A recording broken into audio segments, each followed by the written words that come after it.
नमस्कार, मैं हूं आपके साथ आशा तिवारी। आप देख रहे हैं इस वक्त हो गया है खबरों की खबर का। अगर आप डेबिट और क्रेडिट कार्ड का इस्तेमाल करते हैं तो संभव है इस खबर से आप भी वाकिफ होंगे।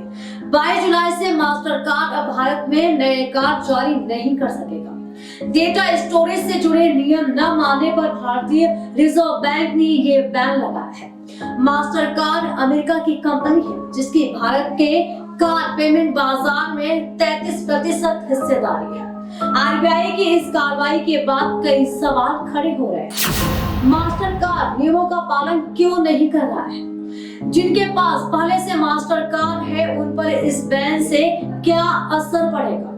भारत के बैंक कितना प्रभावित होंगे? इस बैन से सबसे ज्यादा फायदा किसे होगा? मास्टर कार्ड को इससे कितना नुकसान है और क्या ये बैन हटाया जा सकता है? इस पर आज हम विस्तार से जानने की कोशिश करेंगे और आपको बताएंगे कि आखिरकार क्यों मास्टर कार्ड पर बैन लगाया जा रहा है। भारत में payment and settlement system act 2017 नाम का एक कानून है। मास्टर कार्ड, वीजा और एमपीसीआई जैसी कंपनियां इस कानून के तहत कार्ड नेटवर्क को ऑपरेट करती है। डेबिट और क्रेडिट कार्ड के फंड ट्रांसफर इन्हीं कंपनियों के जरिए रूट होते हैं। इन पर नजर रखने के लिए आरबीआई को पेमेंट अथॉरिटी बनाया गया है। 6 अप्रैल 2018 को आरबीआई ने एक सर्कुलर जारी किया।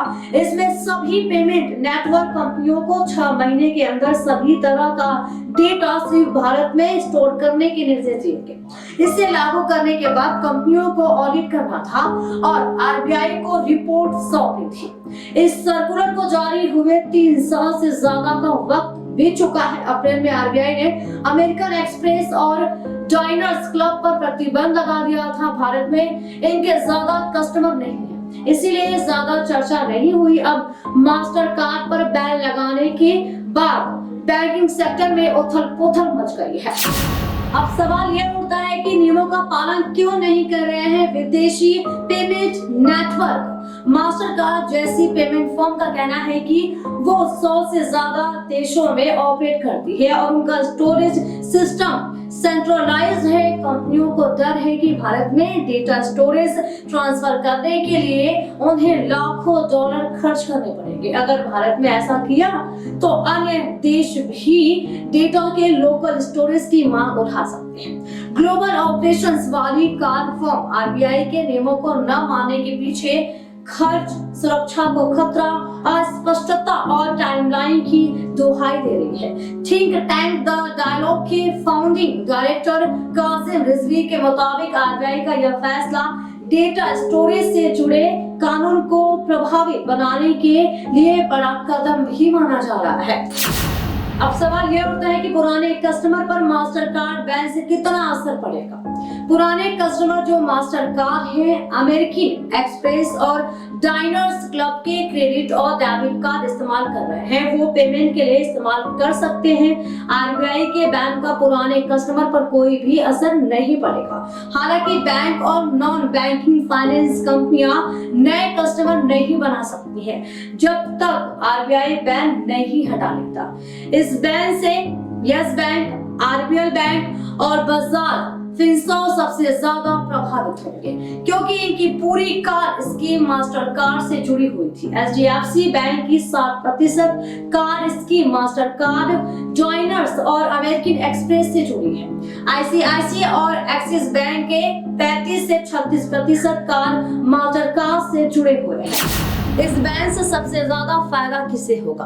भारत में ज्यादातर बैंकों के पास 4 तरह के डेबिट और क्रेडिट कार्ड होते हैं: वीजा, मास्टर कार्ड, माएस्ट्रो और रुपे। मास्टर कार्ड बैन से वीजा और रुपे जैसे वैकल्पिक नेटवर्क्स को फायदा होगा। बैंक नए करार करेंगे जिससे इनका मार्केट शेयर भी बढ़ेगा। मास्टर कार्ड बैन होने के बाद वीजा और रुपे ही 2 बड़े चैनल बचते हैं। ज्यादातर बैंक अब एक से ज्यादा पेमेंट कंपनी के साथ करार कर रही है।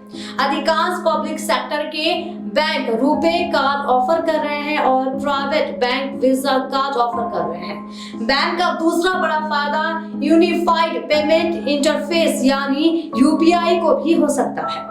इसे कार्ड के रिप्लेस के तौर पर देखा जा रहा है। यूपीआई का पेमेंट प्रोसेस आसान, तेज और ज्यादा सिक्योर है। इसके साथ ही इसके जरिए पेमेंट पर कोई ट्रांजैक्शन चार्ज भी नहीं लगता है। अब सवाल यह उठता है कि क्या ये बैन हटाया जा सकता है। भारत में मास्टर कार्ड का रिसर्च और टेक्नोलॉजी सेंटर है, जहां 4000 लोग काम करते हैं। ऑनलाइन पेमेंट एनालिस्ट एपी होटा का मानना है कि मास्टर कार्ड आरबीआई गाइडलाइन मानने से इनकार नहीं कर रहा होगा, बल्कि इस प्रोसेस में देरी लग रही होगी। गाइडलाइन मानने के बाद मास्टर कार्ड से बैन हटाया जा सकता है। अगर 4-5 महीने में बैन हटाया गया तो कंपनी पर ज्यादा असर नहीं होगा, लेकिन अगर ये बढ़ा तो मार्केट से एक बड़ी हिस्सेदारी चली जाएगी। तो ये खास खबरों के लिए बड़ी खबरों की खबर में तब तक नमस्कार।